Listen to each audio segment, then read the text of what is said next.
A União Soviética foi uma das maiores potências do século XX, sendo um ator principal na Segunda Guerra Mundial. Além disso, o país contribuiu muito para a humanidade graças às descobertas espaciais e tecnológicas.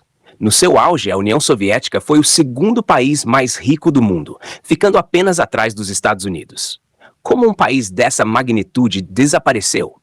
O primeiro motivo está relacionado com a crise econômica prolongada que o país enfrentava. O modelo econômico soviético, baseado em uma economia planificada, não conseguia atender às demandas de consumo da população, pois o país lidava com escassez crônica de bens, falta de inovação e baixa produtividade agrícola, não podendo competir com as economias capitalistas. Embora o país fosse socialista, a União Soviética ainda era muito desigual, com elites privilegiadas tendo acesso muito mais rápido a bens de consumo, moradia, saúde e educação do que a maioria da população, que enfrentava filas enormes para adquirir itens básicos. A rivalidade com os Estados Unidos na Guerra Fria impôs custos exorbitantes à União Soviética. O esforço para competir militarmente e espacialmente drenou recursos que poderiam ter sido destinados ao desenvolvimento interno.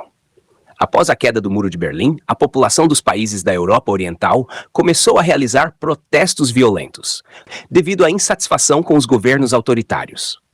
Isso expôs ainda mais as falhas do regime. A União Soviética era composta por 15 repúblicas, cada uma com seu idioma e cultura próprios. No final dos anos 80, movimentos nacionalistas ganharam força, principalmente nos países bálticos e na Ucrânia. Na década de 80, Mikhail Gorbachev implementou algumas medidas para reavivar a União Soviética, como reformas econômicas e abertura política. A liberalização política enfraqueceu o poder do Partido Comunista e deu espaço para os movimentos nacionalistas das repúblicas soviéticas. A União Soviética não possuía o mesmo poder de influência de antes. Isso ficou evidente quando o país precisou retirar suas tropas do Afeganistão, acreditando inicialmente que seria fácil conquistar o território. Então, em 25 de dezembro de 1991, a bandeira soviética foi retirada do Kremlin pela última vez, marcando oficialmente o fim da União Soviética.